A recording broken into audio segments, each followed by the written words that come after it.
আজকে হইল 2 তারিখ এপ্রিল মাসে দুপুরে যা রান্না বান্না করবো তাই দেখাচ্ছি।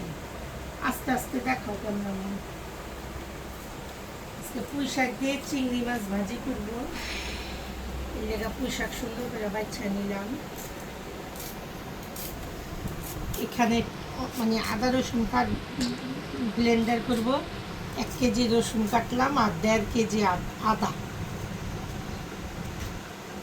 এই যে রসুনের দাম কম, যার যার লাগে এখনই সুযোগ, কিনা কাইটটা কুইটটা ব্লেন্ডার করে রেখে দেন, 2-3 মাস খাইতে পারেন। এই যে দেশি রসুন এরকম করলে ধোয়া দিলে এরই মানে এই খোসাগুলো আস্তে আস্তে মানে মানে পড়া যায়, এত কষ্ট হয় না। এই যে দেখুন 60 টাকা 80 টাকা করে কিনেছিলাম।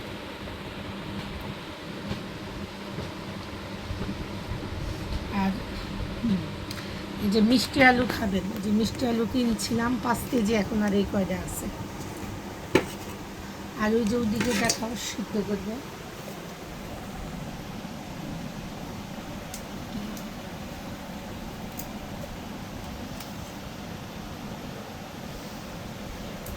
আর এই যে চিংড়ি মাছ দিয়ে দেখেন সুন্দর করে ডাটা পরিষ্কার করে ছুঁয়ে নিছি।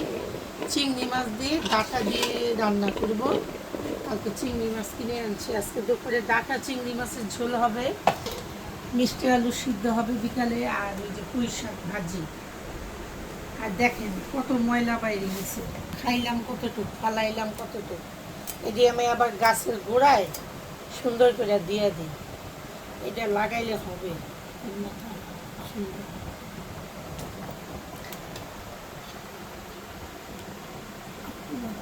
এই যে রসুনগুলো দেখছেন, এই যে এইভাবে কুচি কুচি করে কাইটা পানিতে ধুইয়া দিলে এই চোখলা উঠা যায় সুন্দর করে।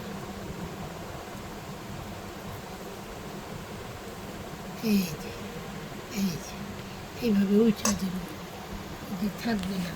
দেশি রসুনের ঝাঁঝি অন্যরকম। ভিডিওটা আর বড় করবো না। আল্লাহ আপনাদের ভালো রাখুক, সুস্থ রাখুক, নিরাপদে রাখুক। আল্লাহ হাফেজ।